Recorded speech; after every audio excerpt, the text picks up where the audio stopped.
Muy buenas noches compañeros, sean bienvenidos entonces al repaso de Derecho Penal para el segundo parcial.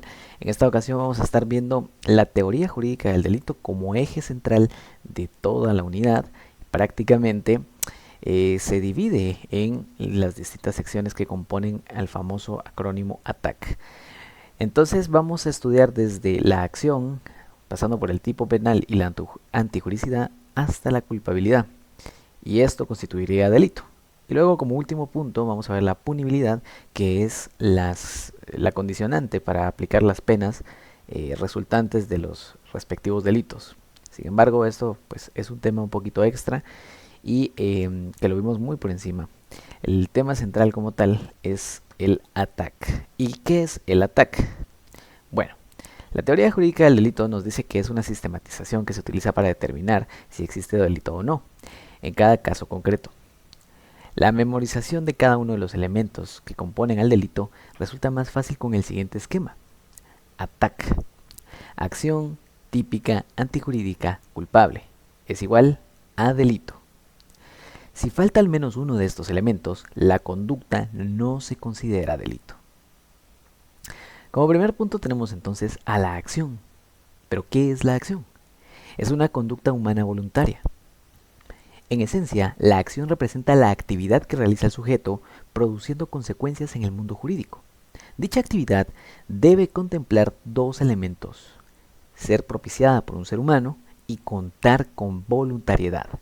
Es decir, la acción tiene que ser llevada a cabo por un ser humano y tiene que ser una acción voluntaria, es decir, con el ánimo de realizar dicha circunstancia. Entonces, encontramos, de esa cuenta, encontramos las formas de acción.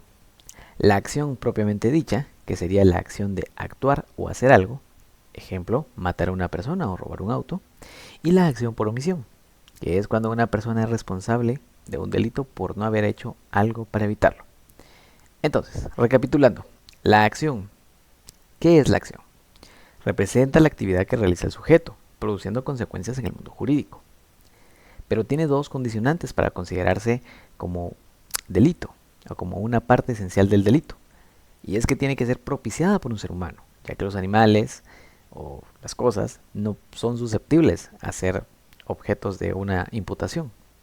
Es decir, no podemos acusar a un animal, ¿verdad?, de haber cometido un asesinato doloso o culposo y por eso, pues, de llevarlo a juicio o algo por el estilo. Lo mismo pasa también, solo voy a cerrar por acá, disculpen un momentito. Lo mismo pasa entonces también con la voluntariedad. ¿Qué es entonces la voluntariedad? Como les comentaba, es ese ánimo de poder hacer, de poder llevar a cabo la acción. Muy bien, las formas de la acción entonces, repitiendo un poquito, la acción es hacer algo prácticamente. La acción propiamente dicha es cometer alguna circunstancia, ¿verdad?, que constituya delito. En este ejemplo tenemos matar a una persona o robar un auto. Es lo primero que se nos viene a la mente cuando hablamos de una acción, ¿verdad? Algún delito de los que ya están tipificados.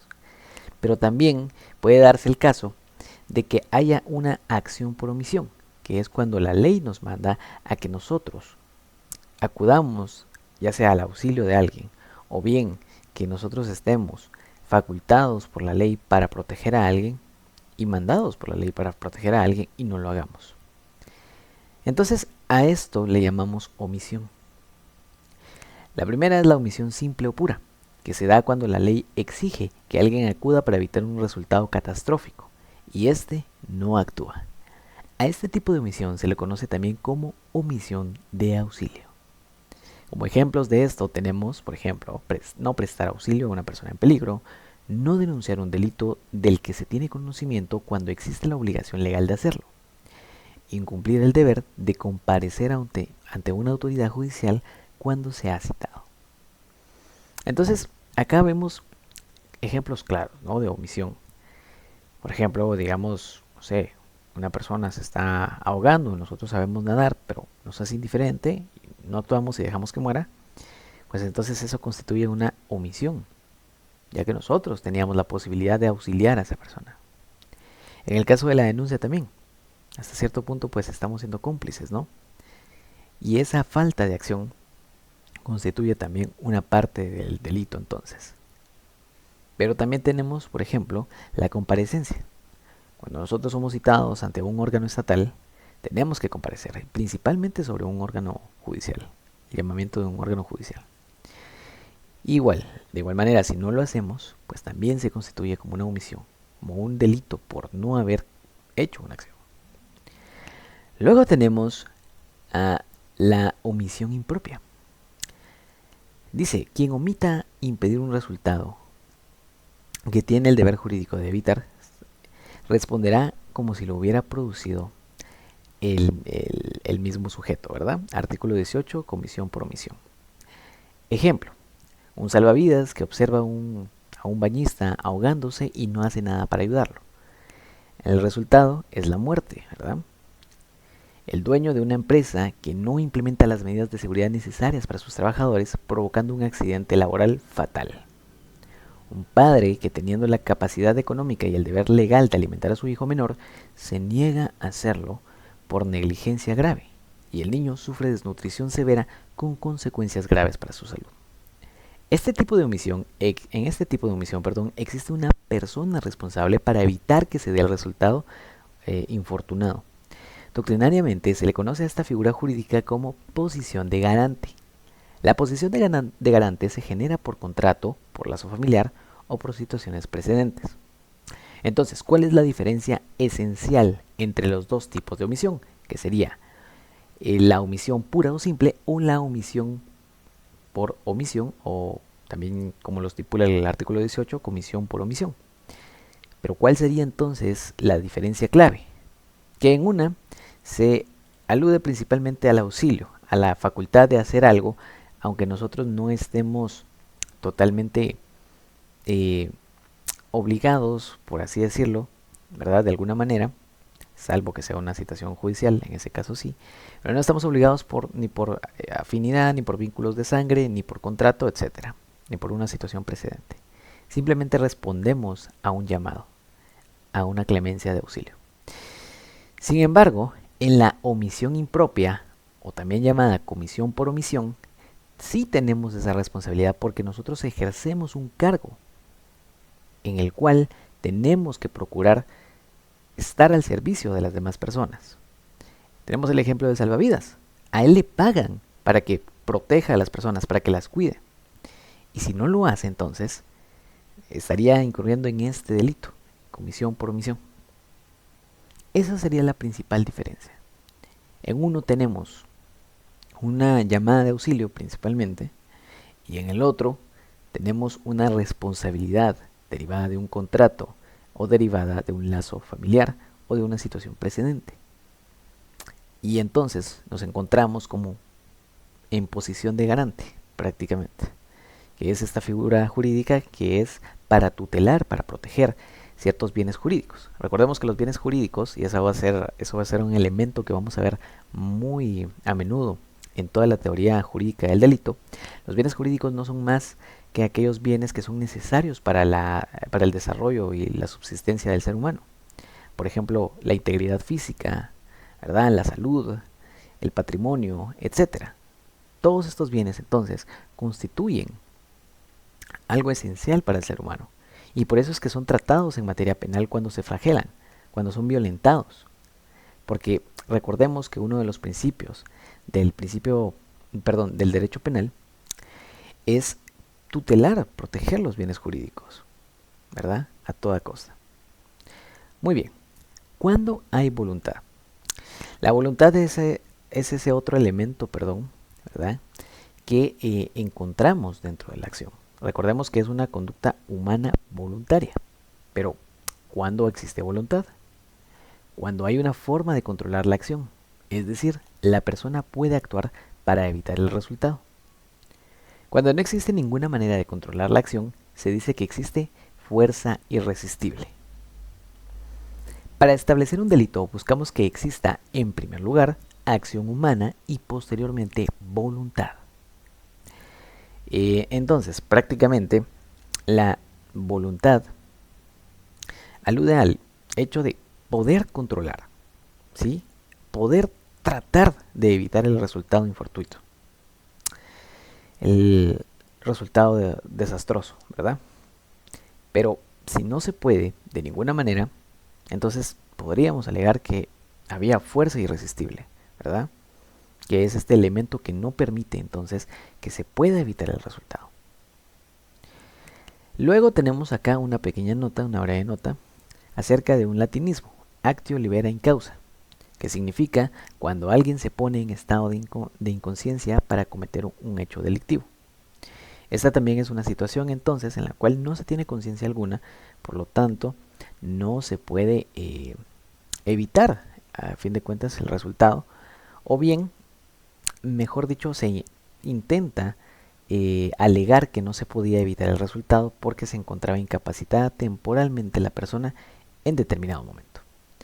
El licenciado nos decía, por ejemplo, cuando una persona viene y se alcoholiza o toma algún tipo de estupefaciente para cometer un delito, entonces pues se pretende este delincuente, ¿no? Alegar que estaba en estado de incapacidad durante el momento de cometer el delito. Sin embargo, existe esta figura, actio libera in causa, la cual prevé esta conducta y la regula entonces para evitar que se den situaciones injustas. La voluntad se anula en los siguientes casos. Perdonen, acá está un poquito repetido. La voluntad se anula en los siguientes casos. Tenemos entonces a la fuerza irresistible, como les comentaba. El que obra violentado por una fuerza absoluta, de tal modo que suprime la voluntad. No actúa de manera voluntaria, sino que se convierte en el instrumento. Dentro de este punto encontramos la vía compulsiva y la vía psíquica. Es decir, entonces, ¿verdad?, que se ve obligada la persona por una fuerza mayor a cometer algún tipo de delito, ¿verdad? Se ve entonces la persona obligada a no poder actuar, ¿verdad? A cometer una omisión, porque hay una fuerza mayor, una fuerza irresistible que le imposibilita poder entonces evitar el resultado. Luego tenemos los movimientos reflejos. Son movimientos involuntarios de una persona, derivados de una serie de estímulos en el sistema nervioso, por lo que desemboca un movimiento incontrolable para el sujeto. Bueno, esto prácticamente el licenciado nos mencionaba, ¿verdad? El tema del ejemplo de un carnicero, el cual tiene muchos problemas, bueno, el cual estaba, llevando a cabo sus labores cuando en eso empieza a tener síntomas extraños, empiezan a suscitarse situaciones extrañas en su cuerpo y por lo tanto pues termina teniendo un ataque en el sistema nervioso y termina tirando el cuchillo, mata a alguien, etc. En este caso podríamos alegar que la voluntad se anula, ¿verdad? Porque el carnicero no tenía la intención de hacerle daño a alguien. En este caso en específico, el licenciado nos comentaba que solo se podría anular la voluntad si el carnicero no sabía que padecía del sistema nervioso, si es la primera vez que le da un ataque o algo por el estilo. Pero de lo contrario, si él sabía que tenía alguna enfermedad de esta índole y aún así ejercía como carnicero, trabajaba como carnicero, poniendo en peligro no solo su vida, su integridad física, sino también la de las personas, la de los clientes y proveedores, entonces ahí no se podría anular la voluntad, porque claro, él sabía que tenía este padecimiento y por lo tanto que estaba poniendo en riesgo a las demás personas. Y por último, como última forma de anular a la voluntad, tenemos el estado de inconsciencia. Es cuando se está en una modalidad de inconsciencia, por lo que se encuentra ausente la voluntad de actuar.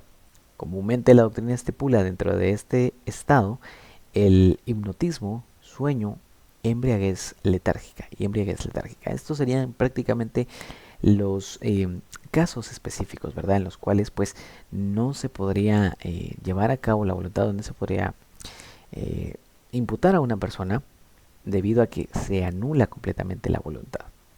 Entonces, recordemos, al final la voluntad, ¿verdad?, es la manera que tenemos de evitar que pase una acción desastrosa o una acción que desemboque en un delito.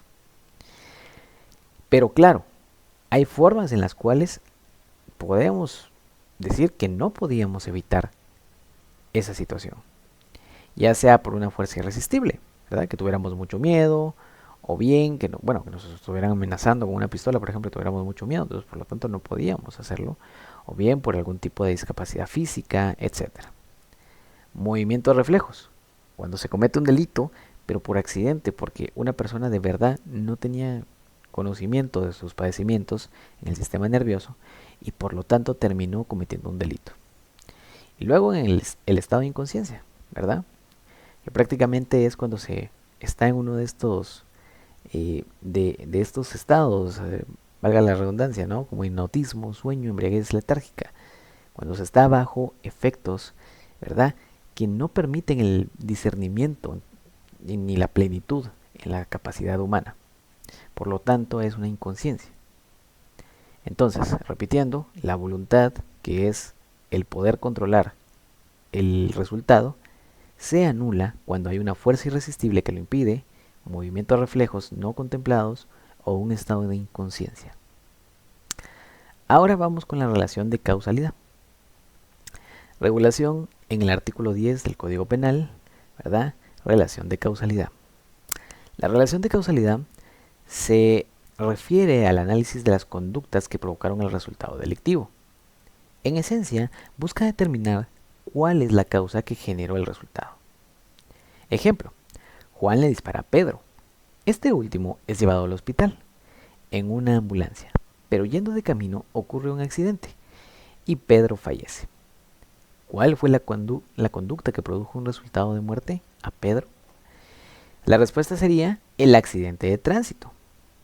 Hubo una interrupción en el nexo de causalidad, por lo que el resultado se atribuye al accidente sufrido por la ambulancia. Es decir, en este ejemplo, ¿verdad? Tenemos el dilema. ¿A quién le atribuimos la muerte de Pedro? Se la atribuimos a Juan, que fue directamente quien le disparó, mas no lo mató en el momento, pero sí generó la necesidad de que llegara una ambulancia a recoger a Pedro. Y luego esta ambulancia tuvo un accidente y volcó y pues falleció Pedro de todos modos. O sea, al final Juan cumplió su cometido de matarlo. Pero claro, ¿qué fue la conducta en específico? ¿Cuál fue esa conducta específica que llevó a la muerte, al resultado muerte de Pedro? Ese es el dilema que se nos plantea. En el caso de Roxin, ¿verdad? Nos plantea con su teoría de la imputación objetiva. Recordemos que Roxin era un jurista, un jurista penalista, el cual hizo muchas aportaciones y una de estas fue la teoría de la imputación objetiva, que argumentaba que hay que señalar objetivamente el resultado con el responsable del mismo. Esta teoría no es la única que trata de explicar la relación de causalidad. En la doctrina se plantean las siguientes posiciones. Y bueno, tenemos otras teorías, pero la de Roxin prácticamente es la que nos pone a hacer el análisis, ¿no? Nos senta las bases para que nosotros entendamos o tratemos de comprender todos esos factores que convergen para que haya un resultado desastroso, por ende un delito. Sin embargo, trata de separar todos aquellos, trata de tomarlos en cuenta, pero solo con el incentivo de determinar cuál fue la causa directa. Entonces, en este caso, en el ejemplo de Juan y Pedro, claro, al final Juan puso en esa situación a Pedro. Sin embargo, él no fue el responsable directo, ¿verdad? Sino que fue el accidente de tránsito. Eso fue entonces lo que dio como resultado la muerte de Pedro. Por eso es que decimos entonces, ¿verdad?, que fue el accidente de tránsito, la conducta como tal que llevó hacia la muerte. Como les digo, esto se plasma en la teoría objetiva de Roxin, que trata de buscar, ¿verdad?, el resultado, trata de relacionar la conducta con el resultado. Pero luego tenemos, por ejemplo, las teorías generalizadoras. Para este tipo de teorías, todas las condiciones son generalizadoras de las causas. Por ejemplo, la teoría de la equivalencia de las condiciones. Es causa de un resultado toda causa que motivó la producción del resultado, sin importar qué tan grande o pequeña sea la causa. Es decir, en el ejemplo anterior entonces, para esta teoría, Juan también tuvo la culpa.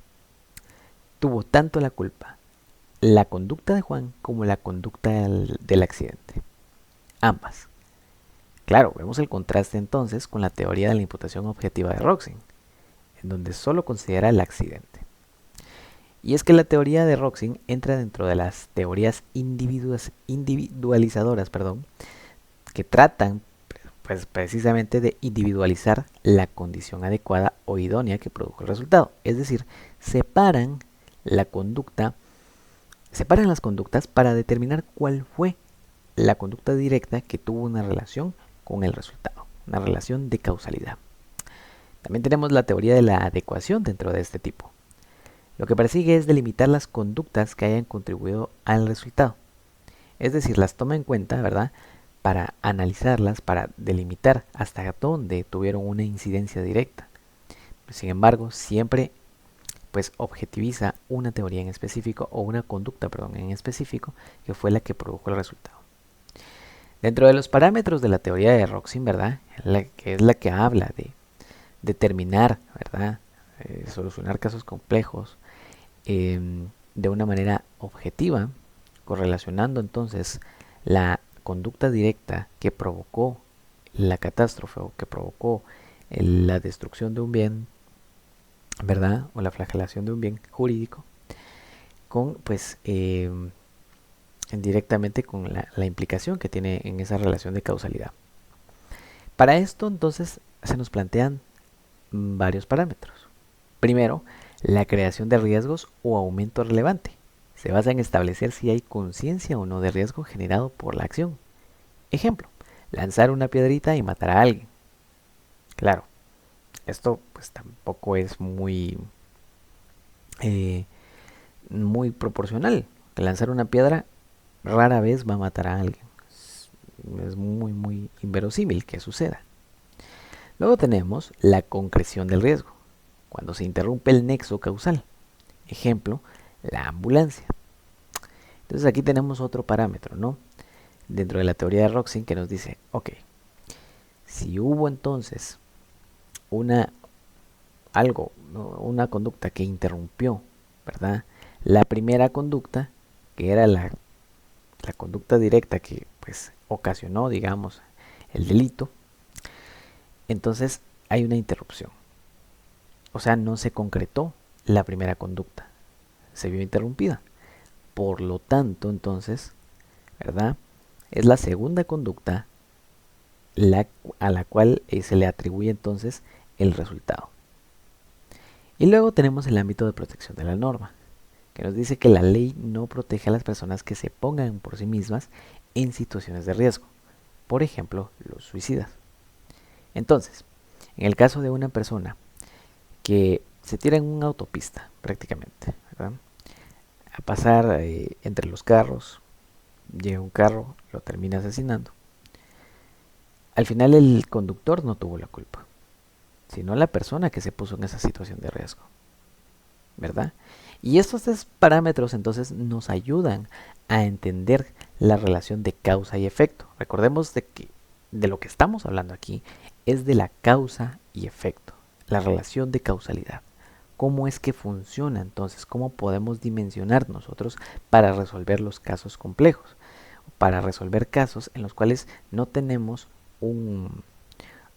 una certeza de a quién imputar, es decir, de a quién acusar del delito cometido.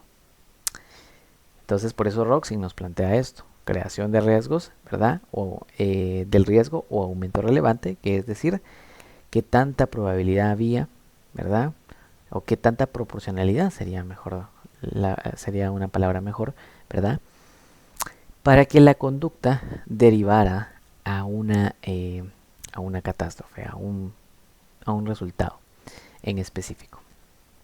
Luego tenemos entonces, ¿verdad?, si se concretó la primera conducta.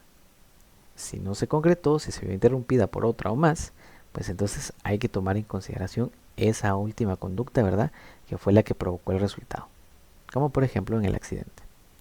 Y luego tenemos el ámbito de protección de la norma, que la ley no protege a las personas que se ponen en peligro. Por lo tanto, si llegamos a conocer de algún caso en el cual una persona fue negligente con su propia vida o con la vida de alguien más y por ende ocurrió una catástrofe, entonces compete pues también determinar, ¿verdad?, cuáles fueron las circunstancias y si esta persona pues realmente pues no valoró su vida o no valoró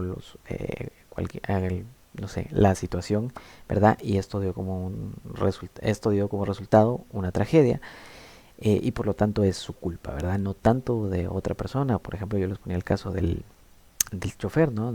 Perdón, del conductor que pues terminó asesinando a alguien que se cruzó en una autopista. Pues no sería culpa del conductor, sino sería de la persona que estaba cruzando la autopista. Ok, ahora vamos con la acción como conducta humana de la persona jurídica. Esto lo encontramos fundamentado en el artículo 38 del Código Penal. Y su epígrafe es responsabilidad penal de personas jurídicas.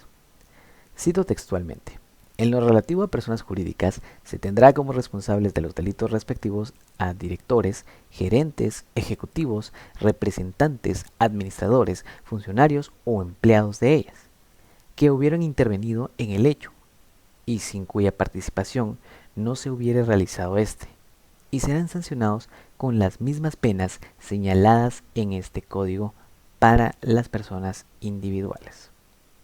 La persona jurídica es imputable porque la dirigen seres humanos. Entonces, pregunta, ¿la persona jurídica es imputable? Sí, sí es imputable. ¿Sobre quién recaen las penas? Recaen sobre las personas que tuvieron una implicación directa, ¿verdad?, con el resultado. Por ejemplo, si hubo un accidente de trabajo en una industria, pues la persona calificada para evitar que esto suceda, ¿verdad?, no sé, algún ingeniero civil o control de calidad o algo, ¿verdad?, o seguridad en ciertas áreas, etcétera, cualquier cargo que esté relacionado con la seguridad del personal, pues la máxima autoridad ahí sería el principal responsable, ¿verdad?, de llevar a cabo, pues de ser imputado, sería el imputado, puesto que sobre él recae esa responsabilidad. También sobre los representantes, ¿verdad?, dependiendo, pues cada caso en concreto puede darse de distintas maneras.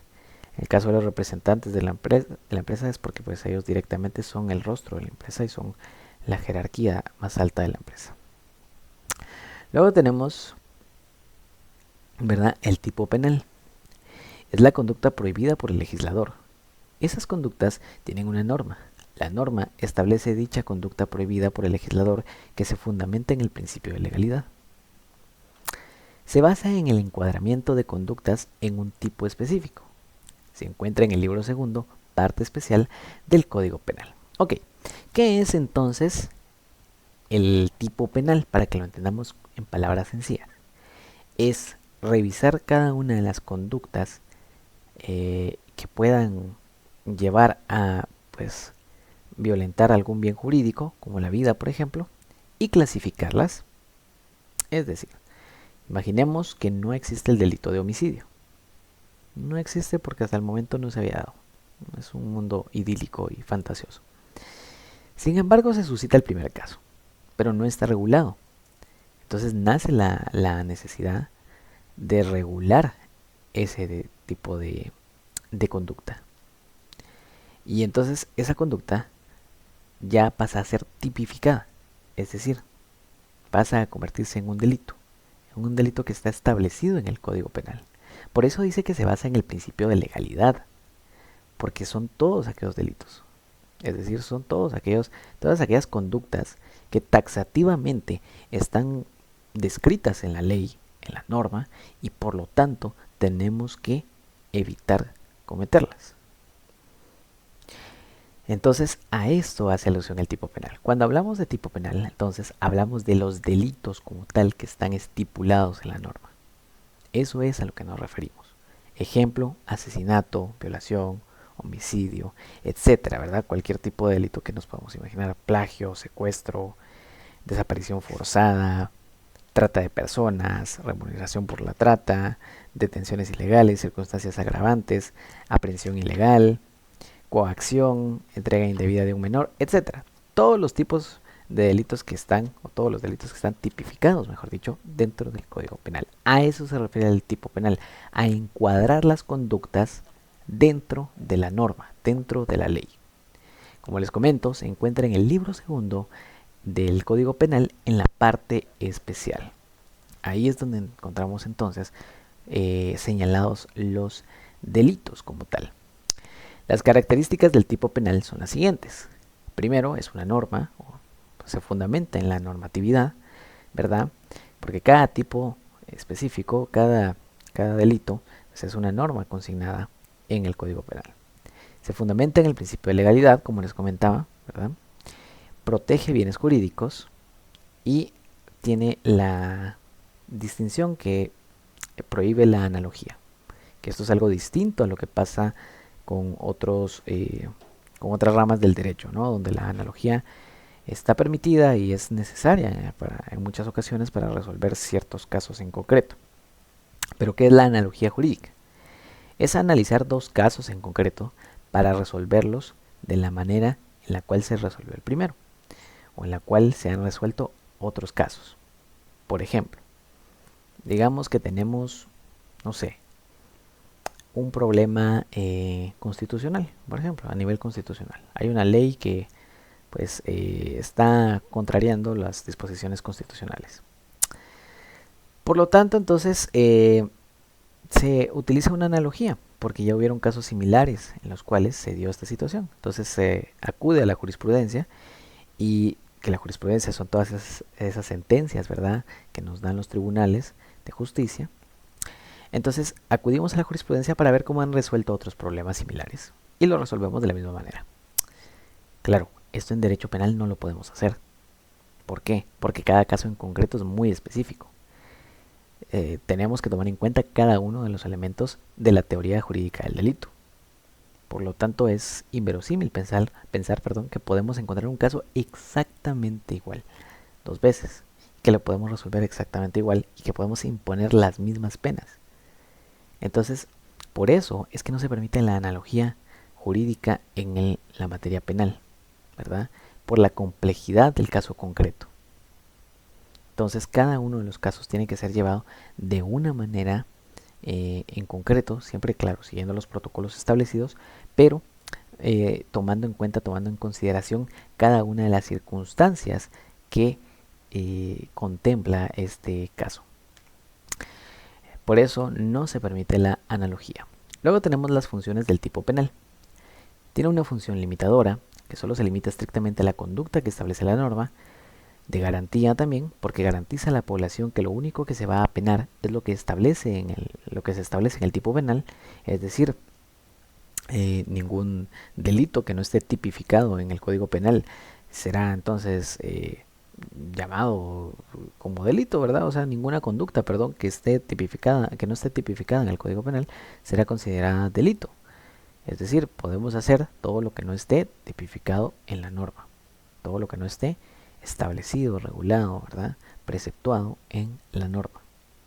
Motivadora, porque motiva a las personas a que no cometan los delitos, ¿verdad?, que se abstengan de cometer delitos. Indiciaria, porque indica que es una conducta típica, ¿verdad?, que es antijurídica. Eso quiere decir, nos está indicando, esta conducta no se puede realizar, este tipo de acción no se puede realizar. ¿Por qué? Porque va en contra del derecho. Por lo tanto, es antijurídica. A esto se refiere. Cuando hablamos de indiciaria, entonces, hace referencia literalmente que indica que determinada conducta está prohibida. Y procesal, porque con una conducta típica se inicia el proceso penal, ¿verdad? Estas son entonces las funciones del tipo penal, o sea, las funciones de clasificar los delitos y ponerlos en un código en específico. Luego tenemos los elementos. Tenemos los elementos objetivos, en los cuales encontramos la conducta, ¿verdad?, es decir, la acción. Luego los sujetos, que se clasifican en activo y pasivo, ¿verdad? Uno que hace la acción, que comete la acción o la conducta, y otro sobre el cual recaen las consecuencias de esa acción. Sería el sujeto pasivo. Luego tenemos el objeto también, ¿verdad? Sobre el cual recae directamente en caso de que, pues, bueno, según el caso en concreto, pero también tenemos el objeto sobre el cual recae la conducta o las consecuencias de la conducta, y tenemos el bien jurídico protegido, ¿verdad?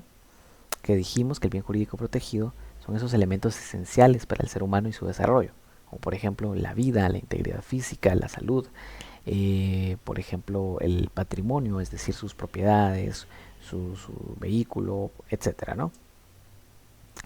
Entonces, tenemos aquí un ejemplo. Por ejemplo, tomando el artículo 132, asesinato, quedaría de la siguiente manera. Bien jurídico tutelado, la vida. Sujetos, sujeto activo, el que mata. Sujeto pasivo, la persona asesinada. Conducta, matar. Objeto donde recae la acción, el cuerpo de la víctima. Luego tenemos el artículo 462, que es el prevaricato. Perdón, ya no leo a estas horas. Es un bien jurídico tutelado, en este caso la administración de justicia, ¿verdad? Los sujetos serían el sujeto activo, el juez, y el sujeto pasivo, la sociedad.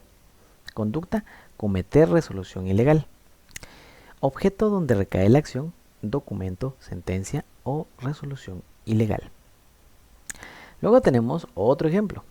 Artículo 261. Extorsión. Bien jurídico tutelado, el patrimonio, ¿verdad? Podría ser dinero, etc.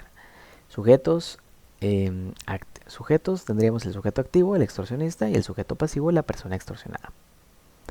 La conducta entonces sería obligar a otro con violencia a firmar, suscribir, otorgar, destruir o entregar algún documento. Objeto donde recae la acción, el documento, firmado, suscrito, otorgado, destruido o entregado. Entonces en este caso se refiere pues a esa coacción ejercida, ¿verdad? Para pues llevar a cabo alguna acción que recae sobre un documento. Por lo tanto, entonces encontramos los distintos elementos subjetivos a lo largo de todo esto. Pero luego tenemos también otro ejemplo un poquito más complejo. Sería el siguiente. También está el ejemplo de un repartidor de McDonald's donde le roban la moto. El sujeto activo es quien roba la moto. El sujeto pasivo, en este caso, es el dueño de la empresa. Ahora, si le robaron pertenencias personales al repartidor, el sujeto pasivo es el dueño de la empresa y el repartidor. El bien jurídico tutelado sería el patrimonio. Los sujetos serían el sujeto activo, quien robó, sujeto pasivo, dueño de la empresa y el repartidor. Conducta, robo. Objeto donde recae la acción, moto, dinero, etc. Entonces aquí lo que nosotros vemos es un desglose, ¿verdad? De cada uno de los elementos que constituyen entonces a el tipo penal, de los elementos objetivos, ¿verdad? Entonces dentro de estos elementos tenemos las conductas, que las tenemos tipificadas como delitos en el Código Penal: homicidio, asesinato, por ejemplo, extorsión, etcétera, ¿no? Los sujetos, activo y pasivo, el que obra y sobre el cual recaen las consecuencias de esa acción. El objeto, podrían ser, por ejemplo, los objetos materiales o el cuerpo de una persona. Y el bien jurídico protegido, ¿verdad? Que sería pues la vida, el patrimonio, etcétera. Eso sería entonces el desglose de los elementos del tipo penal ejemplificados tal cual los dio el licenciado. Pero luego tenemos los elementos subjetivos, que son aquellos que están dentro, ¿verdad? Están en lo interno del derecho penal, como por ejemplo el dolo y la culpa. Recordemos el dolo entonces, que es esa motivación, ¿verdad?, de obrar mal sabiendo que es una conducta penalizada, una conducta prohibida. Pero dentro de las clases dentro del dolo tenemos distintas clases. Y tenemos entonces el dolo de primer grado, dolo directo de primer grado, ¿verdad? En el cual se pretenden realizar los hechos llevados a cabo. Es decir, se pretende hacer un mal, cometer un delito y se lleva a cabo. Simple y sencillamente.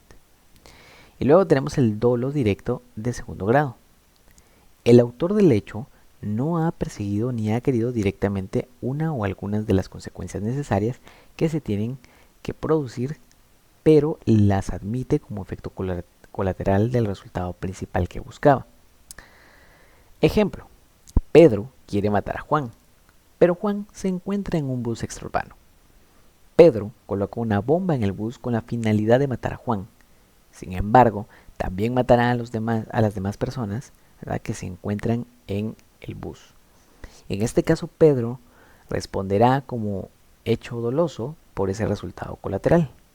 El resto de muertes, aunque no era su objeto principal. También podríamos imaginarnos otro ejemplo de esto, ¿verdad? En el cual pues había una pretensión de obrar de determinada manera, eh, y pues se termina no, termina esto abarcando o teniendo una repercusión más amplia, ¿verdad? En la cual pues otras personas se ven afectadas. Entonces, por ejemplo, vamos a ver, tenemos la propagación de enfermedades, por ejemplo, o la propagación de enfermedades creo que está bien, ¿no? El artículo 301 del Código Penal. Quien de propósito propagare una enfermedad peligrosa o contagiosa para las personas será sancionado con prisión de 1 a 6 años. Bueno, en este caso entonces, ¿cómo podríamos adecuar esto al dolo de segundo grado?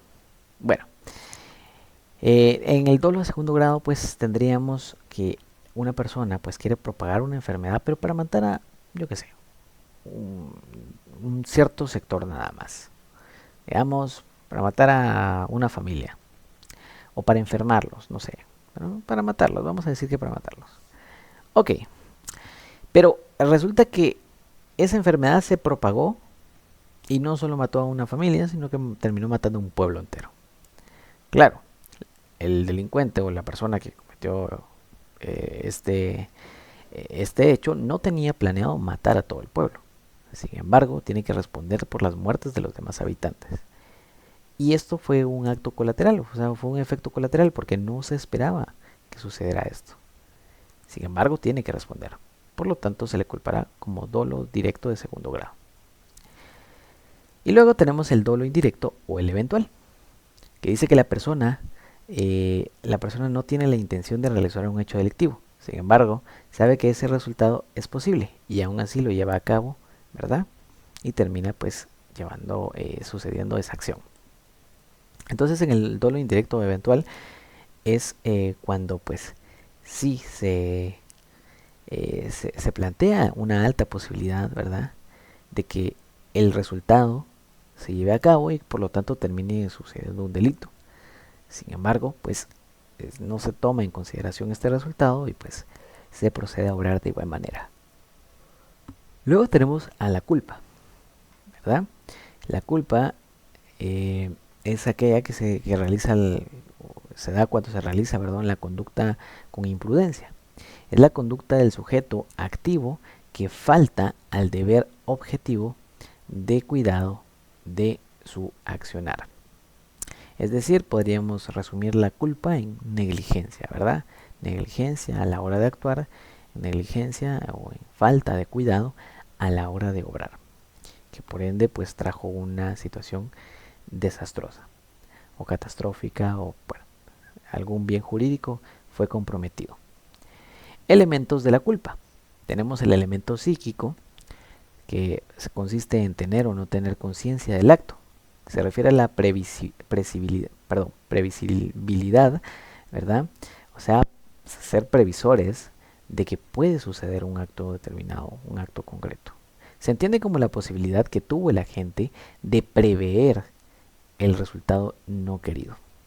Y luego tenemos el elemento normativo, ¿verdad?, el cual consiste en faltar al deber objetivo del ciudadano. Se refiere a la reprochabilidad por no haber evitado el daño ocasionado. Entonces, en este caso, pues también lo aunamos a la omisión, ¿verdad? A la omisión porque, pues, prácticamente no se atendió a una llamada de auxilio, ¿verdad? No se atendió a un deber ciudadano y por lo tanto pues existe este elemento de culpa, que sería el elemento normativo. Luego tenemos las clases de culpa. Por una parte tenemos la culpa consciente o con representación, en la cual el sujeto es consciente de la posibilidad del resultado, pero confía en que no ocurrirá. Y luego tenemos la culpa inconsciente o sin representación. El sujeto no sabe de la posibilidad del resultado, pero debía hacerlo actuando con cuidado. Entonces aquí tenemos esta distinción, ¿no? En una, pues el sujeto sí es consciente de que lo que está haciendo puede ocasionar algún tipo de problema, algún tipo de resultado no esperado. Y en la otra, pues no se prevé esto. Se está con total confianza. Sin embargo, pues no se está actuando con el debido cuidado. Luego tenemos el tercer elemento de el famoso ATAC, que sería la antijuricidad, también conocida como el injusto penal. Y nos dice que la antijuricidad es la desvalorización del hecho cometido. Es injusto penal porque realizó una acción típica sin causa de justificación. La antijuricidad es una actitud contraria de derecho porque no hay ninguna justificación o causa que la justifique. Si existiera una causa que justifique la acción típica, ya no hay antijuricidad. Es decir, lo injusto penal es todo aquello que ante los ojos del derecho penal, por llamarlo de alguna manera, ante el prisma del derecho penal, es una conducta errónea, es una conducta prohibida. Pero si esta conducta tuvo algún tipo de justificación, entonces desaparece este elemento antijurídico, este elemento negativo, ¿verdad? Podría ser pues prácticamente como una exclusión de la antijuricidad, ¿verdad? Ante determinadas circunstancias. Y aquí tenemos las causas que justifican la exclusión de la antijuricidad, ¿verdad? Causas que justifican entonces el injusto penal. Son causas que justifican la acción típica, es decir, son causas que justifican delitos que ya están estipulados en el Código Penal, y si existe justificación ya no hay antijuricidad, es decir, no se constituye el delito, ¿verdad? Las siguientes entonces. Primero, la legítima defensa. Quien obra en defensa de su persona, bienes o derechos, o en defensa de la persona, bienes o derechos de otra, siempre que concurran las circunstancias siguientes. A. Agresión ilegítima, que puede ser real, actual o inminente. Recordemos entonces que tenemos que hacer la distinción entre, pues, protegernos, ¿no? Y proteger los bienes jurídicos, tanto nuestros como de otras personas, ¿verdad? Que estén siendo violentados o estén siendo flagelados durante un momento específico. Sin embargo, si el peligro ya pasó y nosotros aún así tomamos acción en contra de los delincuentes o de las personas que estaban propiciando el peligro, entonces nosotros estaríamos cayendo en venganza. El licenciado ponía un ejemplo muy claro acerca de esto. Él comentaba que, por ejemplo, suben unos delincuentes a asaltar un bus. Sin embargo, los delincuentes pues toman las pertenencias de las demás personas y se marchan. Cuando bajan, el chofer del bus les tira el bus encima y los mata. Claro, aquí no se puede alegar legítima defensa, porque ya había sucedido, ya había pasado el peligro, ¿verdad? Ya no se encontraban en una situación de vida o muerte. Pero aún así, el chofer tomó la iniciativa de quitarle la vida a los delincuentes. Esto entonces se traduce en venganza. Por eso es que se dice que la agresión, ¿verdad?, ilegítima, tiene que ser real, actual o inminente, ¿verdad? Tiene que estar sucediendo en el mismo momento o tiene que ser seguro que va a suceder. Luego tenemos la necesidad racional del medio empleado para impedirla o repelerla. Si tiene la oportunidad de defenderse con un medio menos dañino, pues debe utilizarse ese, ¿no? Entonces, tenemos varias opciones para defendernos y nosotros decidimos utilizar la opción más bélica, ¿no? La opción más dañina para una persona. Entonces, al final, esto también se toma en compensación, ¿verdad? Para aceptar la legítima defensa o no. Porque pues en muchas ocasiones se puede evitar un resultado trágico también a la hora de protegerse a uno mismo, ¿verdad? No necesariamente tiene que darse, por ejemplo, una muerte, un homicidio, sino que si nosotros podemos simplemente neutralizar a un grupo de delincuentes, por ejemplo, a un delincuente que está asaltando, entonces, ¿por qué habríamos de matarlo? ¿Ya? No hay necesidad de matarlo.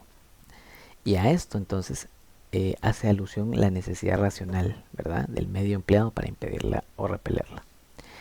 Es decir, siempre se busca que sea de la manera menos dañina posible. Y luego la falta de provocación suficiente por parte del defensor. Si la persona provocó a la otra, ya no es legítima defensa.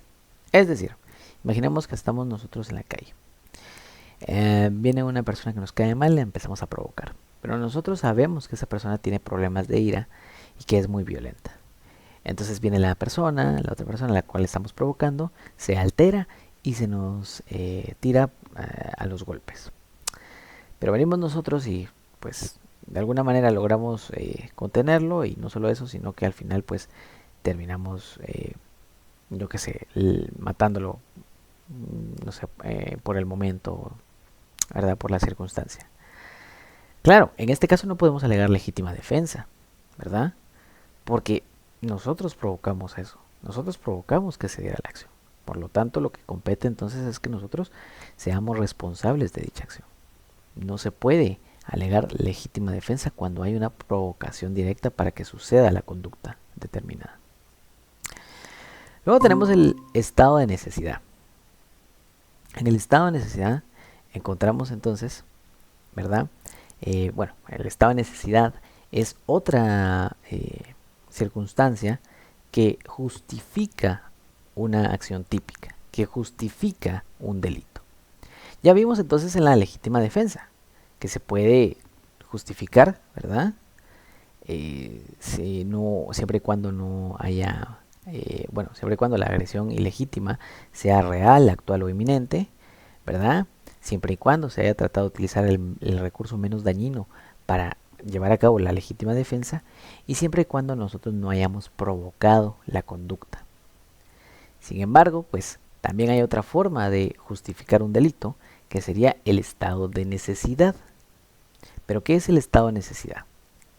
Sí, el estado de necesidad pues prácticamente se divide en tres, ¿verdad? En tres situaciones distintas, en tres aspectos distintos. El primero que encontramos es el estado de necesidad justificante. Violenta un bien jurídico tutelado de menor valor para salvar otro de mayor valor. Realidad del mal que se trate de evitar. Es decir, prácticamente lo que se hace aquí es que se hace una valorización de bienes. Por ejemplo, podría ser una casa que se esté incendiando. Nosotros escogemos entonces allanar la morada, que es un delito, es una acción típica. ¿Por qué? Porque está estipulado en el Código Penal que no se puede allanar morada, ¿verdad? No podemos entrar en propiedad privada sin el consentimiento del dueño. Claro, pero en este caso tenemos que valorar entonces, ya sea o la casa o el patrimonio, ¿verdad?, de otra persona, o bien la vida de un niño que está encerrado, ¿no?, y que está a punto de sucumbir ante las llamas. Entonces, pues nosotros podemos utilizar de excusa el estado de necesidad, ¿verdad?, para decir que entramos a la casa, que allanamos esa propiedad, para salvar la vida del niño, que es un bien jurídico mayor. Y a esto se refiere entonces el primer caso. Luego tenemos el excedente, ¿verdad?, de causa de justificación. Que el mal sea mayor que el que se cause para evitarlo. Entonces, pues prácticamente, pues aquí también tenemos una situación muy similar, ¿verdad? En este caso, permítanme un segundito, yo tenía unos apuntes por acá con respecto a el estado de necesidad. En este caso en concreto, ¿verdad? Y es que dice que en el excedente de justificación se daña un bien mayor por un bien menor. Pues en este caso se hace una valorización pero inversa, ¿no? En este caso sería al revés del estado de necesidad justificante. En este sería un excedente de causa de justificación, sería un excedente entonces en la valorización, ¿verdad? Se valoriza, mejor dicho, perdón, un bien eh, de menor valor que otro. Sería como el caso inverso de su predecesor. Y luego tenemos el estado de necesidad disculpante, que se da cuando se lesiona un bien jurídico tutelado igual al que se pretende proteger, que no haya otro medio practicable y menos perjudicial para impedirlo. No puede alegar estado de necesidad quien tenía el deber legal de afrontar el peligro o sacrificarse. Ahorita vamos con ese último punto, pero entonces para que hagamos una pequeña reminiscencia y entendamos qué es el estado de necesidad. El estado de necesidad entonces es una de esas formas en las cuales podemos justificar una conducta típica, es decir, un delito que está descrito en el Código Penal. Por lo tanto, tenemos tres elementos, ¿verdad?, del estado de necesidad, o tres situaciones que se podrían dar. Por una parte tenemos entonces cuando se violenta un bien jurídico de menor valor para salvar otro de mayor valor. Pero luego en el excedente de causa de justificación tenemos el caso contrario. El que se violenta es el bien mayor para salvar o para evitar que se flagele un bien jurídico menor. Y luego tenemos el estado de necesidad en el cual nosotros hacemos una valorización porque tenemos dos bienes jurídicos que pues prácticamente tienen el mismo valor. Por ejemplo, dos vidas humanas que valen lo mismo, ¿verdad? Tendríamos nosotros que escoger entonces en una de estas dos. Esto es entonces en cuanto a los incisos, ¿verdad?, que nos plantea el estado de necesidad. Pero luego dice, claro, no puede alegar estado de necesidad quien tiene el deber legal de afrontar el peligro o sacrificarse. Pues en este caso nos lleva directamente hacia la tercera causa, ¿verdad?, de justificación de un delito, que sería el legítimo ejercicio de un derecho. Y es que esto aplica para quien ejecuta un acto ordenado o permitido por la ley, en ejercicio legítimo del cargo público que desempeña, de la profesión a que se dedica o de la autoridad que ejerce o de la ayuda que preste a la justicia. Es decir, hay personas que son facultadas por la ley, que están mandadas por la ley para que se pongan en riesgo y protejan los bienes jurídicos de las demás personas, como por ejemplo los bomberos o los policías, ¿verdad?, que su labor es proteger la vida, la integridad de las demás personas y velar en el caso de los policías, pues, también por la seguridad a toda costa. También tenemos paramédicos, socorristas, etcétera, distintas personas que tienen estos fines. Pero, claro, entonces la parte de arriba nos menciona que estas personas no pueden alegar estado de necesidad, porque para ellos no aplica el estado de necesidad, para ellos aplica el legítimo ejercicio de un derecho, porque ellos están entonces obligados a sacrificarse por el bien de los demás. Muy bien, ahora tendríamos entonces la culpabilidad como cuarto y último elemento del ATAC. Pero, ¿qué es la culpabilidad? La culpabilidad no es más que la capacidad de ser responsable. Si no concurre ninguna causa de justificación, hay que valorar si el sujeto es culpable. Es decir, si entonces no se da ni esto, ni el legítimo ejercicio de un derecho, ni un estado de necesidad, ni la legítima defensa, pues entonces aquí pues se da cierto problemita, ¿no? Se da cierta controversia en el cual pues se procede a determinar la culpabilidad como último elemento del ATAC para tratar de encuadrar esto como un delito, para definir si este caso en concreto es un delito. Entonces, pues prácticamente lo que tenemos que valorar aquí es si la persona involucrada tiene las facultades necesarias para poder discernir entre lo que está bien y lo que no está bien. Y esto es una responsabilidad, ¿verdad? O sea, vamos a definir si la persona imputada o la persona que se le está atribuyendo el delito es responsable o no puede, o bueno, puede o no ser responsable, legalmente hablando. Entonces, ¿quién es responsable? Legalmente, ¿verdad? Aquel que tiene la capacidad mental y los mayores de 13 años. Es decir, nosotros no podemos imputar a menores de 13 años, ni tampoco podemos imputar a enfermos mentales, ¿verdad? Que tengan una discapacidad severa, que tengan ciertos problemas que los incapaciten totalmente. Por lo tanto, entonces, si llegamos hasta este punto, ¿verdad? En nuestro caso, imaginemos que estamos nosotros llevando un caso, estamos juzgando, ¿verdad? Estamos tratando de determinar, imaginémonos que somos los jueces y estamos tratando de determinar, ¿verdad? Si hubo un delito realmente en un caso concreto, y pues llegamos hasta la última fase, que es la culpabilidad, y nos toca determinar entonces si si la persona que la cual se le está imputando el delito, pues tiene capacidad, tiene responsabilidad, ¿no? Para poder discernir entre lo bueno y lo malo. Entonces aquí entran los elementos de la culpabilidad, que como lo hablábamos, son la imputabilidad, ¿verdad? Que es la capacidad mental y la edad requerida para esto, que es, pues, a fin de cuentas, a los 13 años, ¿verdad? Según la ley PINA de de protección integral a la niñez y adolescencia, ¿verdad? Que estipula específicamente que son 13 años. Que a partir de los 13 años pues ya se tiene una capacidad o una responsabilidad. Entonces, tenemos por una parte la imputabilidad, es decir, aquellas personas que pueden ser señaladas de cometer un delito, que son todos aquellos que no tengan ningún tipo de discapacidad mental que les nuble el juicio, y los mayores de 13 años, o bueno, los jóvenes de 13 años en adelante. Luego, como segundo elemento, tenemos la conciencia de antijuricidad, que no es más que tener noción de que determinada conducta está prohibida. Es decir, más o menos intuir, saber por ahí, ¿verdad? Un poquito basándonos también doctrinariamente hablando en el derecho natural, ¿no? Ese derecho con el que todos nacemos, y es como ese sentido en el cual pues más o menos sabemos lo que está bien y lo que está mal desde que somos niños. Y luego tenemos otro elemento de la culpabilidad, que es la exigibilidad, de una conducta distinta, que no es más que el poder haber actuado de otra manera y no haberlo hecho.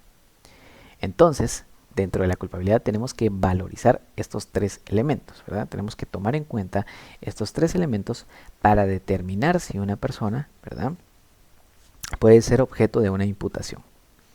Pero luego tenemos otros tres elementos que son pues prácticamente la antítesis de lo anterior. Es decir, si en el caso anterior tenemos un elemento de culpabilidad, o sea, un elemento que nos dice si esa persona puede ser culpable, puede ser señalada de un delito, ¿verdad? Porque es capaz mentalmente, o sea, sus facultades mentales están bien y es mayor de 13 años. Entonces está totalmente en disposición de acatar órdenes y no lo hizo, etc. Bueno, pues entonces tenemos una forma de exclusión de la imputabilidad, que es la inimputabilidad, que es el caso contrario. Es decir, no, esta persona o este niño, por ejemplo, no puede ser señalado de delito. ¿Por qué? Porque es menor de 13 años o porque tiene alguna alteración psíquica derivado de alguna enfermedad o algún padecimiento. Por lo tanto, entonces, no se le puede señalar. Veamos aquí entonces la comparación, ¿verdad? Por una parte tenemos los elementos de la culpabilidad, que como les comento, nos dicen, a esta persona se le puede señalar de un delito porque es capazmente, o sea, bueno, tiene una capacidad mental, tiene una edad adecuada, 13 años en adelante, ¿verdad? Tenía noción de que lo que estaba haciendo estaba mal y se pudo haber actuado de manera distinta y no lo hizo. Pero luego están las formas en las cuales se excluye la culpabilidad. Entonces, por ende, es totalmente lo contrario. Es decir, no, momento, esta persona no puede ser imputada, no puede ser señalada de un delito. ¿Por qué? Porque es menor de edad, porque tiene alguna alteración psíquica, algún problema mental, ¿verdad?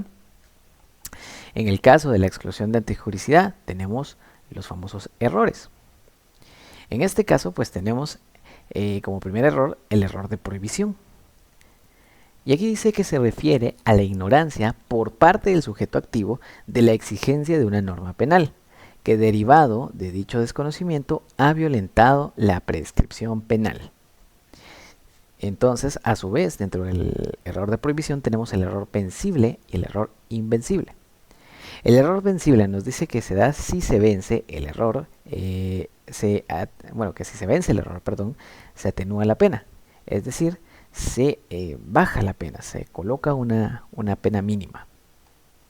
En el error invencible, ¿verdad? Efectivamente no hay responsabilidad. Es decir, aquí va a depender mucho del caso concreto y de si de verdad había un desconocimiento completo de la norma o había alguna manera de saber, ¿verdad?, de que pues estaba mal la conducta que se estaba realizando, que se estaba llevando a cabo. Entonces, pues eso es prácticamente lo que nos dice en el error de prohibición, ¿verdad? Se refiere a la ignorancia por parte del sujeto activo de la existencia de la norma penal, que derivado pues, de dicho desconocimiento ha violentado la prescripción penal. Como les comentaba, pues dependiendo del caso concreto, puede que se dé un error vencible, ¿verdad?, en el cual pues se atenúa la pena, se baja un poquito la pena, y puede haber un error invencible en el cual pues directamente no hay responsabilidad porque había un desconocimiento total y no había ninguna manera en la que supiera la persona que estaba actuando de manera errónea. En el error vencible entonces pues tal vez pudo haber actuado con más precaución, con más cuidado, o pudo haber utilizado la lógica, ¿verdad?, de la persona para entender que la conducta que estaba llevando a cabo era errónea. Muy bien. Y luego tenemos el error de tipo, que se da cuando se desconocen los elementos objetivos del tipo. Cuando se desconoce que lo que se está haciendo efectivamente es un delito. Entonces tenemos en este caso el error vencible, ¿verdad?, que se convierte en culposo, y el error invencible, que es impune. Yo les puse entonces acá un pequeño esquema, ¿verdad?, acerca del error. Igual se los voy a enviar por separado y también les voy a compartir ahí otro esquemita que hay donde explica de una mejor manera el error, y de hecho es un cuadro comparativo muy bueno porque nos ayuda a entender de una mejor manera, de una manera más amplia, cómo es que funciona el error, cuáles son las diferencias entre el tipo y la prohibición, y cuáles son entonces esas situaciones en las cuales pues se da un caso invencible y un caso vencible. Como vemos acá, entonces en el error de tipo, ¿verdad?, tenemos un caso invencible, y pues en este caso pues hay una ausencia de responsabilidad penal, no hay una consecuencia, ¿verdad? Pero en el vencible sí hay una pena de modalidad culposa, ¿verdad? Y de lo contrario, pues si no se establece, pues queda impune. En el de prohibición tenemos el invencible, que es prácticamente ausencia de responsabilidad. Y en el vencible pues tenemos un atenuante a la pena, ¿verdad?, una rebaja prácticamente, que es prácticamente lo que está por acá pero explicado en otros términos. De igual manera yo les voy a mandar siempre el cuadrito que les comento para que lo comprendan de una mejor manera en un cuadro comparativo con cada uno de los elementos de los errores. Pero bueno, luego tenemos el último elemento que prácticamente anula la culpabilidad, o que nos dice no, esta persona no puede ser sindicada, no puede ser imputada, ¿verdad?, de cometer tal delito, que es la inexigibilidad, que es la contraparte o la antítesis de la exigibilidad, ¿verdad?, que la tenemos por acá. Pero ¿qué es la inexigibilidad entonces? Es cuando el individuo con edad cronológicamente responsable, con conciencia de antijuricidad, no se le puede exigir una conducta distinta según el artículo 25 en los siguientes casos, ¿verdad? Entonces esto pasa cuando pues tenemos una persona que está en todas sus facultades, tanto mentales como también está en una edad ya de responsabilidad. Sin embargo, pues por distintas razones no se le puede exigir que haya actuado de otra manera para evitar el resultado. Y entonces, ¿cuáles son esas situaciones en las cuales no se le puede pedir que actúe de otra manera? Bueno, pueden ser las situaciones de miedo invencible, ¿verdad? Que se deriva de una perturbación angustiosa de ánimo producida por un riesgo o mal que amenaza seriamente el sujeto, que imponiéndose a voluntad le ocasiona un impulso para cometer un delito. Es decir, cuando hay algún tipo de amenaza, cuando hay algún tipo de coacción hacia una persona, ¿verdad? Claro, la persona está en todas sus facultades, sin embargo, pues si lo están amenazando, si lo están intimidando, no va a poder actuar en contra, ¿verdad? Para evitar el que se dé el resultado. Luego tenemos la obediencia debida, que dice cuando existe un deber del sujeto activo de obedecer a otra persona investida de autoridad. Se necesita una relación de causalidad entre el superior y el subordinado. Es decir, cuando pues solo se siguen órdenes, ¿no? El típico argumento de solo se seguían órdenes o solo seguían órdenes cuando, pues, no sé, hicieron algo, no sé, imaginemos un contexto de guerra, se están llevando a cabo juicios, yo qué sé, no sé, se me viene a la mente, por ejemplo, los juicios de Nuremberg de la Segunda Guerra Mundial, donde muchos de los nazis, pues, de los oficiales nazis que fueron ahí sindicados de ciertos delitos, pues argumentaron, ¿verdad?, que simplemente obedecían órdenes de sus superiores. Por lo tanto, pues estaban fuera de toda culpabilidad, aunque claro, pues esos argumentos dependían mucho y variaban mucho. Luego tenemos la fuerza exterior, que son circunstancias que afectan la conducta. Hace referencia cuando un sujeto sufre directamente de un impulso exterior y fuerte que le impide el control. Esto podría ser, por ejemplo, imaginémonos una persona que está en, yo qué sé, en una ventana, ¿no? Está enfrente de una casa, está parado enfrente de una casa y pues hay un ventanal muy grande y un poco pues frágil, ¿no? Y entonces a esta persona vienen y la empujan y la persona atraviesa el ventanal y genera un daño a propiedad privada. Entonces, claro, aquí hubo una fuerza exterior, no había una intención, ¿verdad?, de cometer ese delito, por lo cual pues tampoco se le puede exigir a la persona que fue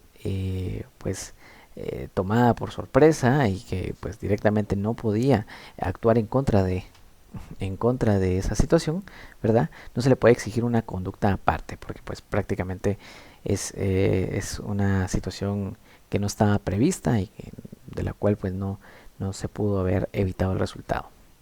Y luego tenemos la omisión justificada. Quien omite actuar por una imposibilidad real se tiene que tratar como una ausencia de acción derivado, que en este caso el sujeto no puede actuar por una fuerza exterior que le impide ejercer y actuar conforme a su voluntad.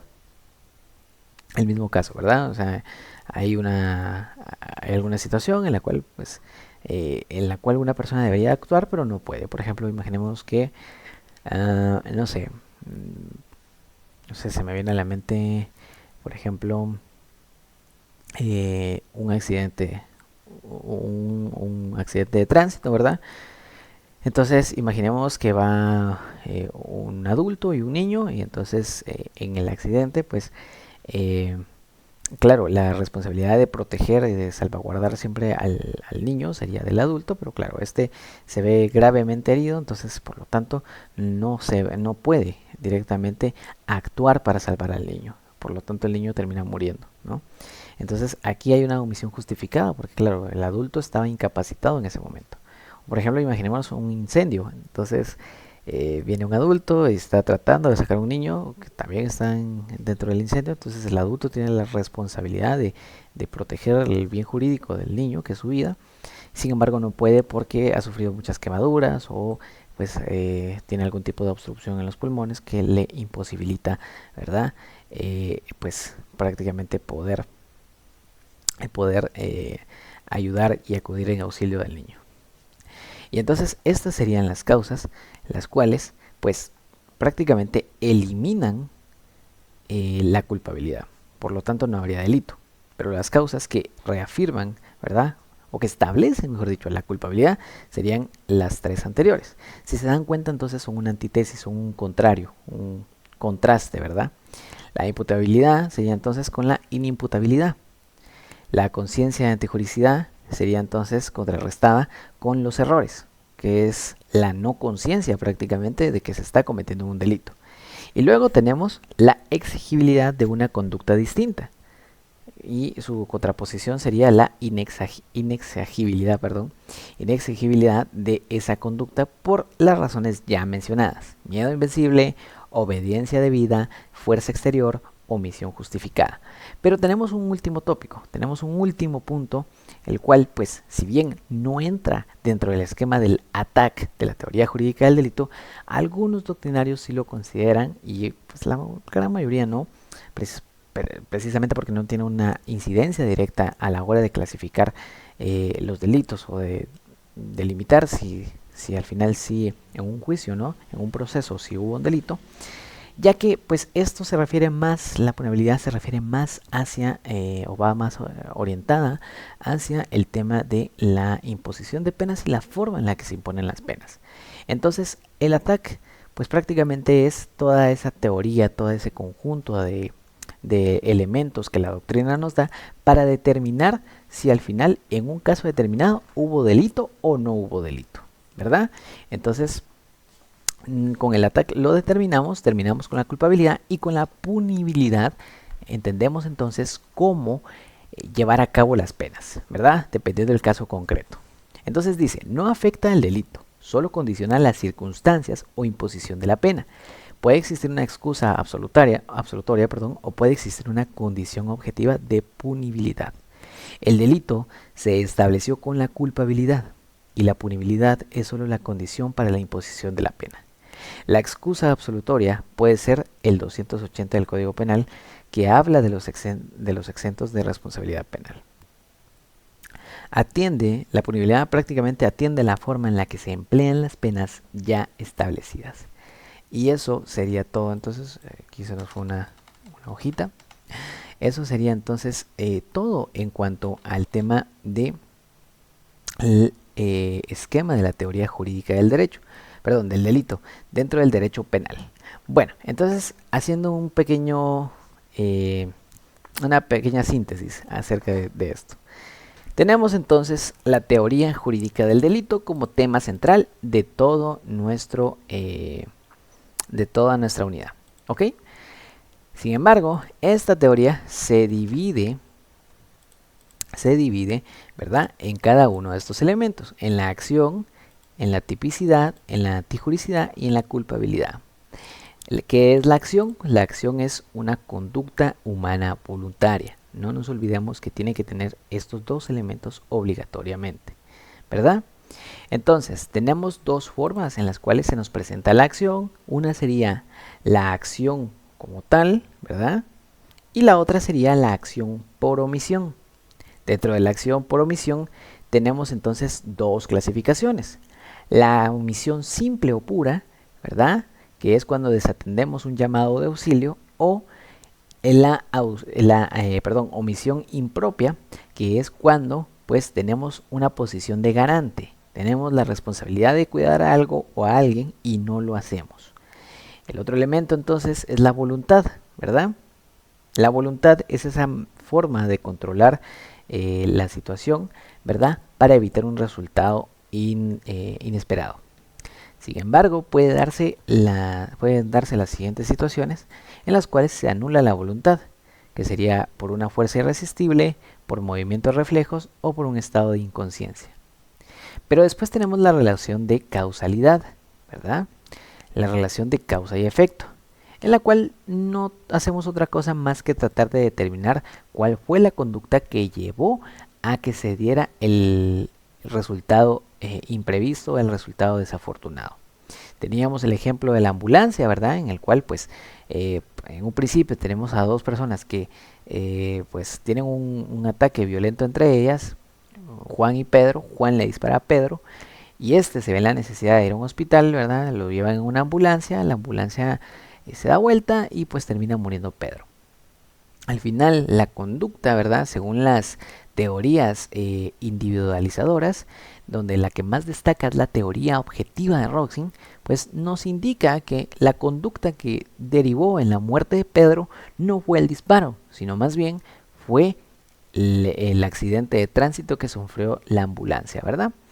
Luego tendríamos entonces a la acción como conducta humana de la persona jurídica, que prácticamente está estipulada en el artículo 38 y nos dice que las personas jurídicas, es decir, las empresas, tanto públicas como privadas, pues son susceptibles también, ¿verdad?, a ser imputadas mediante pues la imposición de delitos a ciertos funcionarios que estén laborando en cada una de pues las áreas, ¿verdad?, dependiendo también en dónde se dé el delito o el resultado, perdón. Entonces las personas jurídicas también son imputables porque son dirigidas por humanos en esencia. Luego tenemos el tipo penal, que dijimos que es la tipicidad, la clasificación que el Código Penal le da a cada conducta que es clasificada como negativa, ¿verdad?, como un delito. Entonces tenemos que es una norma, se fundamenta en el principio de legalidad, protege bienes jurídicos y no se permite la analogía. Y luego dentro de las funciones de la tipicidad tenemos la función limitadora, de garantía, motivadora, indiciaria y procesal. Tenemos entonces los elementos del tipo penal, tenemos elementos objetivos que son conductas, sujetos, tanto activo y pasivo, como objeto sobre el cual recae la acción y el bien jurídico protegido. Y por otra parte tenemos los elementos subjetivos que son el dolo y la culpa. Por otra parte entonces tenemos la antijuricidad o el injusto penal como tercer elemento del ATAC. ¿Qué es la antijuricidad? Pues es prácticamente la desvalorización del hecho cometido, ¿verdad? Es el injusto penal. ¿Por qué? Porque pues es prácticamente una situación que a ojos del derecho penal no es correcta, no está bien, por lo tanto es antijurídica, va en contra de las disposiciones preceptuadas. Por lo tanto, entonces tenemos, ¿verdad?, que hay ciertas causas de justificación para este injusto penal, para estas situaciones, para estos delitos, para esto que no está bien visto ante el derecho. Son unas cuantas excepciones, ¿verdad?, las cuales se pueden alegar para, pues, tratar de evitar la imposición de penas, ¿verdad? Entonces tendríamos como primer recurso la legítima defensa. Como segundo recurso tendríamos el estado de necesidad y como tercer recurso tendríamos el legítimo ejercicio de un derecho. Luego tenemos como último elemento dentro del ATAC la culpabilidad, ¿verdad?, que es la capacidad de determinar si la persona que cometió la acción